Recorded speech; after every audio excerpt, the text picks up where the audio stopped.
Welcome back to all of you guys. Welcome in another video of MS biology. Hopefully जितने भी aspirants हैं KVS PT biotechnology के, उनको अब तक ये कहीं से भी सूचना मिल चुकी होगी कि उनके जो एग्जाम्स की डेट है वो टेंटेटिव डेट से रिलीज हो चुकी है। अगर आपको नहीं पता है तो आप केवीएस के ऑफिशियल साइट्स पे जा करके वहाँ अनाउंसमेंट वाले सेक्शंस में आप वो पीडीएफ डाउनलोड कर सकते हैं और आपको डेट शीट जो होगी वो मिल जाएगी, राइट। तो जैसा कि आप लोगों ने अगर देख लिया होगा तो आपको पता है कि पीजीटी के जितने भी एग्जाम्स होंगे वो सब 16 फैब से लेकर के 20 फैब के भी क्या होंगे, बीच में होंगे, राइट। तो ये डेट अलॉट की गई है पीजीटी एग्जाम्स के लिए।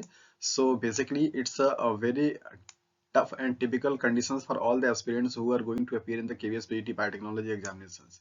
Means what to read, what to do, how to read, all these kind of questions have arrived in the minds, right? That means what ये बहुत ही लिमिटेड टाइम है और इस लिमिटेड टाइम में किस तरीके से सारे सिलेबस को कवर किया जाए, क्या टॉपिक को पढ़ा जाए, क्या टॉपिक को छोड़ दिया जाए और किस तरीके से अपने मटेरियल का हम सिलेक्शन करें ताकि हमारा प्रिपरेशन बेटर से बेटर हो सके। आज की इस वीडियो में हम लोग इसी चीज पे बात करेंगे कि क्या आपको करना है, क्या आपको पढ़ना है, कैसे आपको पढ़ना है और कैसे जो आपके पास अभी लिमिटेड टाइम है, दैट मींस मैक्सिमम 25 डेज का रिमेनिंग डेज आपके बचे हुए हैं, उन 25 डेज में आप अपने पूरे सिलेबस को किस तरीके से गो थ्रू हो सकते हैं, कैसे कंप्लीट कर सकते हैं, इसी के बारे में हम लोग क्या करेंगे, बात करेंगे, राइट। सो अगर आपकी भी ये प्रॉब्लम है तो प्लीज ये वीडियो आप देख सकते हैं और ये वीडियो से आपको काफी फायदा हो भी सकता है। ओके, सो बेसिकली जैसा कि आप जानते हैं कि जो भी आपका सिलेबस केवीएस पीटी बायोटेक्नोलॉजी का दे रखा है, उस सिलेबस में कई सारे आपके क्या हैं, यूनिट्स हैं।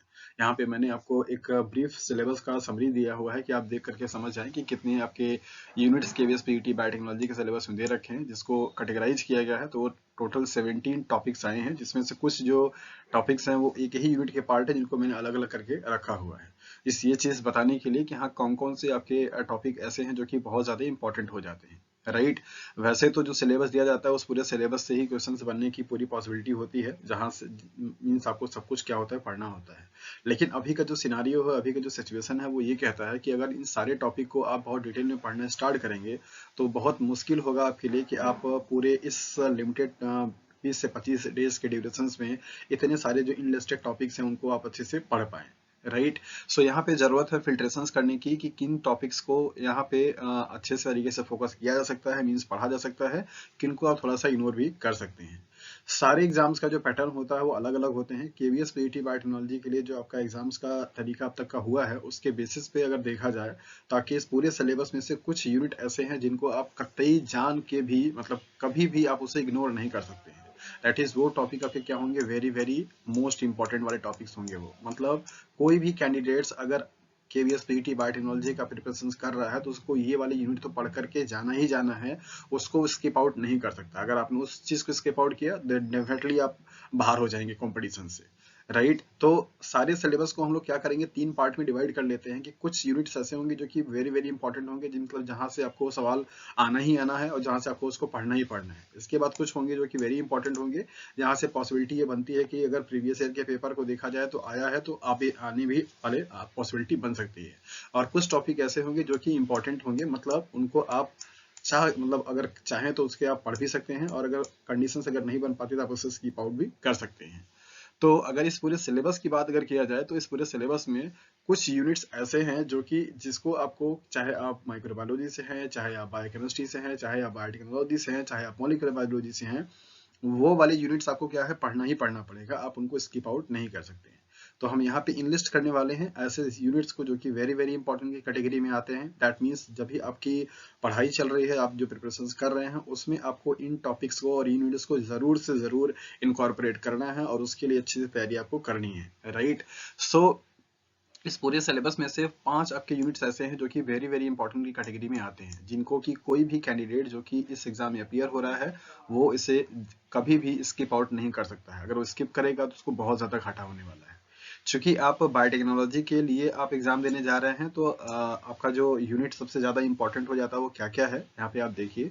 सबसे पहला चीज तो ये है कि जो आपका फंडामेंटल ऑफ बायोकेमिकल इंजीनियरिंग है, जिसमें बायोकेमिस्ट्री के साथ साथ में कुछ आपके प्रोटीन और इन सबके इंजीनियरिंग के बारे में आपको पढ़ाई जाती थी। ये दोनों आपके जो टॉपिक है उनको मिला करके एक बनता है। तो एक पॉइंट मैंने आपको ये बता दिया कि आपका बायोकेमिस्ट्री के जो पोर्शन है वेरी वेरी इंपॉर्टेंट है। फंडामेंटल्स ऑफ बायोकेमिकल इंजीनियरिंग, यहाँ से भी आपके सवाल कई सारे पूछे जाते हैं और आपको उसको अच्छे तरीके से पढ़ना रहेगा। राइट। दूसरा आपका जो पॉइंट है आपका वो टेक्निक्स के बारे में है, जिसमें सारी जो टेक्निक्स होती हैं सेल बायोलॉजी की, मॉलिक्यूलर बायोलॉजी की, बायोकेमिस्ट्री की, माइक्रोबायोलॉजी की, इम्यूनोलॉजी के, वो सारे टेक्निक्स क्या होते हैं इसमें आ जाते हैं, जिसमें जितने भी आप लोगों ने अब तक पढ़ रखे हैं, पीसीआर पढ़ रखा है, सेंट्रीफ्यूगेशन पढ़ रखा है, क्रोमेटोग्राफी पढ़ रखा है, इंस्ट्रूमेंट स्पेक्ट्रोफोटोमीटर पढ़ रखा है, राइट। जितने भी डिफरेंट टाइप्स के इंस्ट्रूमेंट आपने पढ़े हैं वो सारे इंस्ट्रूमेंट आपको पढ़ना बहुत जरूरी है, क्योंकि आप बायोटेक्नोलॉजी के कैंडिडेट्स होने जा रहे हैं और आपको इससे सवाल पूछे जाते हैं। और उन टॉपिक में भी कौन इंपॉर्टेंट होगा इसको हम लोग बाद में डिस्कस करेंगे। पहले आपको यहाँ पे देखना है कि क्या क्या टॉपिक आपको बहुत ज्यादा इंपॉर्टेंटली पढ़ना है। तो biochemistry and fundamental of biochemical engineering, ये आपका एक यूनिट हो जाएगा मिला के, जो कि इंपॉर्टेंट है, आपको इसको पढ़ना ही पढ़ना है, आपको इसके लिए तैयारी करनी ही करनी है। और इसके जो प्रीवियस ईयर के पेपर आपको कहीं से भी मिलते हैं, आप एमसीक्यूज उसको सॉल्व कीजिए। और इसके साथ साथ में आपका बायोटेक्निक्स, जिसमें आपके सारे जितने भी cell biology, molecular biology, biochemistry और माइक्रोबायोलॉजी के जितने भी आपके टेक्निक्स है, उन टेक्निक्स के बारे में क्या है आपको पढ़ना होता है। इसके बाद तीसरा आपका जो आता है मॉलिक्यूलर बायोलॉजी का पोर्शन, जिसमें आपको जेनेटिक्स एंड मॉलिक्यूलर बायोलॉजी है। तो 2 पॉइंट आपके ये हो गए, तीसरा आपका ये हो जाएगा, that means molecular biology and genetics.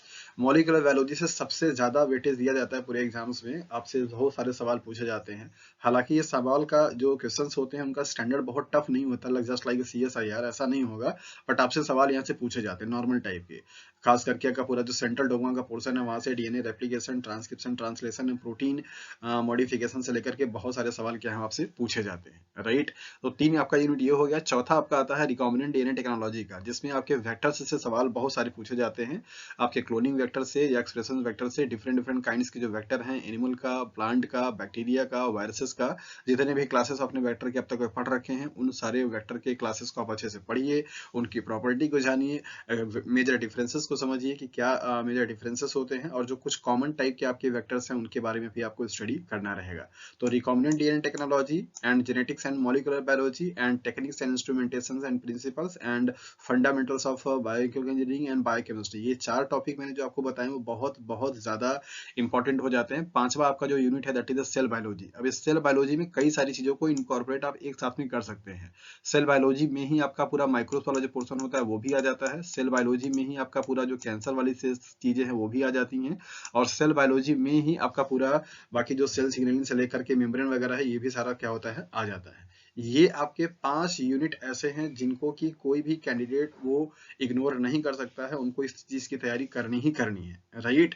आपको इस 5 यूनिट को पढ़ना ही पढ़ना है, इसमें कोई ऑप्शन या अल्टरनेट ऑप्शन नहीं है। अगर आप अपने आप को एक कॉम्पिटिट करने वाले कैंडिडेट मानते हैं एग्जाम्स के लिए, तो आपको इन यूनिट्स पे अच्छे से फोकस करना रहेगा। 5 यूनिट मैंने आपको बता दिए कि जिनको कि आपको क्या है पढ़ना रहेगा। तो एक यूनिट ये हो गया, दूसरा आपका टेक्निक्स हो गया, तीसरा आपका सेल बायोलॉजी का हो गया, जिसमें आपका कैंसर और बाकी चीजें भी इंक्लूड हो जाती है, चौथा आपका जेनेटिक्स एंड मॉलिक्यूलर बायोलॉजी, पांचवा आपका रिकॉम्बिनेंट टेक्नोलॉजी। इसको आपको एकदम फर्स्ट प्रायोरिटी पे रखना है। अगर आपने अब तक अपनी तैयारी स्टार्ट नहीं की हुई है, आप स्लोली स्लोली पढ़ाई कर रहे थे, आपको एजम्पशन था कि हाँ आपका जो एग्जाम्स का डेट होगा वो शायद हो सकता है मार्च के मिड में आएगा, बट ये बहुत अर्ली एग्जाम हो जा रहा है, फैब के ही मिड में आपका नोटिफिकेशन आ गया एग्जाम के डेट होने की। तो अगर आपकी पढ़ाई अभी तक बहुत स्लो चल रही थी तो आप उसको थोड़ा सा स्पीड अप कीजिए, और अब आपके पास टाइम वो नहीं है कि आप उसको मिस आउट कीजिए कि हाँ चलो आज नहीं कल पढ़ लेंगे, राइट। ये जो रिमेनिंग आपके 20 से 25 दिन बचे हुए हैं, यही डिसाइड करेगा कि हाँ आपका सिलेक्शन होगा एग्जाम में कि नहीं होगा। तो आप एकदम अच्छे से लग जाइए, जितना भी आपके पास अननेसेसरी के काम है उन सबको भी साइड कर दीजिए। 20 से 25 दिन के लिए सारे अपने फोन, सारे अपने फ्रेंड्स और बाकी लोगों से मिलना जुलना बंद कर दीजिए, कमरा बंद कीजिए और अच्छे से पढ़ाई करना शुरू कर दीजिए। इस टाइम पे आपका सिर्फ एक ही टास्क है और एक ही गोल है कि एनी हाउ आपको इस पूरे सिलेबस को गो थ्रू होके चले जाना है और आपको उसको अच्छे से पढ़ लेना है, राइट। इसके बाद सेकंड पॉइंट पर आते हैं हम लोग, जो कि वेरी इंपॉर्टेंट है, मतलब सबसे ज्यादा इंपॉर्टेंट आपके ये 5 पॉइंट जो मैंने आपको लिस्ट कर दिए ये थे। इसके बाद let me change the colour. So इसके बाद आपका जो नेक्स्ट टॉपिक आता है वेरी इंपॉर्टेंट वाले में, उसमें आपका जाता है पहला इम्यूनोलॉजी, जहां से आपके सवाल बहुत बेसिक्स वाले बनते हैं और आपसे पूछा भी जाता है, राइट। तो इम्यूनोलॉजी आपका हो जाएगा। इसके बाद आपका आता जो है ये सेल कल्चर की टेक्नोलॉजी, इसमें आपका प्लांट सेल कल्चर और एनिमल सेल कल्चर और माइक्रोबियल सेल कल्चर, इन तीनों से ही सवाल आपसे पूछे जाते हैं कि किस तरीके से सेल कल्चर को करने के लिए क्या सिग्निफिकेंस होता है और किस तरीके का टेक्नोलॉजी यहाँ पे यूज की जाती है। तो ये 2 आपके यूनिट हो जाएंगे जो कि काफी इंपॉर्टेंट होते हैं एग्जाम के पॉइंट ऑफ व्यू से, इनको भी आपको सेकंड प्रायोरिटी पे क्या करना है रखना है, राइट।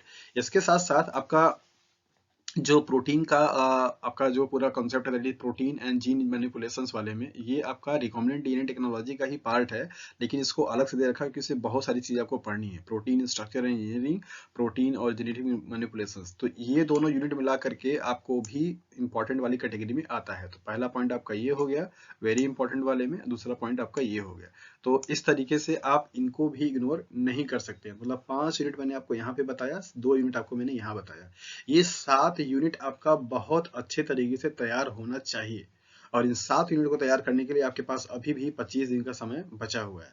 सो होपफुली आपकी मास्टर की डिग्री क्लासेस बहुत अच्छे से चली होंगी, आपने बहुत अच्छे से पढ़ाई किया होगा, और अभी भी आप पढ़ाई के फ्लो में ही होंगे। तो आपके रिमेनिंग 25 डेज में इन 7 यूनिट को आपको कंप्लीट करना ही करना है, इसको आप इग्नोर नहीं कर सकते हैं। बाकी अगर आपके पास टाइम और अगर आपकी एफर्ट्स काम आती है, अगर आप उसको कवर कर पाते हैं, तो आप रेस्ट जो यूनिट्स बचे हुए हैं उनको आप पढ़ सकते हैं। पढ़ेंगे तो आपको फायदा ही होगा। लेकिन अगर आपका सिचुएशन नहीं बन पाता है, आप उतना टाइम नहीं दे पाते हैं, तो इन 7 यूनिट को जरूर से जरूर आप पढ़ करके जाइए।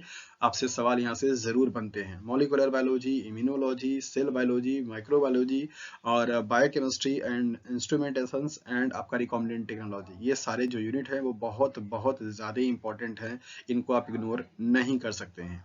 ओके। और बाकी अगर आपको कुछ प्रॉब्लम होती है इनके रिगार्डिंग्स में लेकर के, लाइक एज आप अगर मॉक टेस्ट सीरीज से जुड़ना चाहते हैं, जैसा कि मैंने आपको पहले भी बताया था कि हाँ मॉक टेस्ट सीरीज स्टार्ट होने वाला है, और इस संडे से आपका पहला मॉक टेस्ट सीरीज है, मींस आपको 1 दिन का टाइम है। तो अगर आप जुड़ना चाहते हैं उस मॉक टेस्ट सीरीज से, तो आपको इस नंबर पे कॉल करना होगा, दैट इज 8318917792। ये नंबर पे आप कॉल करेंगे। बाकी आपको जो भी इंफॉर्मेशन होगी आपको उस टेस्ट के रिगार्डिंग में आपको इन्फॉर्मेशन कन्वे कर दिया जाएगा, राइट। सो आपका जो टेस्ट होगा वो काफी आपको इंप्रूव करता है, आपके कॉन्फिडेंस को बिल्डअप करता है। तो आप टेस्ट से जुड़े और अपनी सेल्फ स्टडी भी करते रहें। ओके। सो होपफुली कि आपको जो चीज करना है वो आपको अच्छे से पता होगा, और आप अच्छे से अपनी चीजों को कर रहे होंगे। इन्हीं किसी भी तरीके से अगर मैं आपकी हेल्प कर सकता हूँ, अपने आप डाउट को पूछ सकते हैं, और कोशिश करेंगे आपके उस प्रॉब्लम को सॉल्व करने के लिए। So thank you for watching this video. आज के लिए बस इतना ही। नेक्स्ट वीडियो से मिलेंगे अगले टॉपिक को लेकर के। Thank you.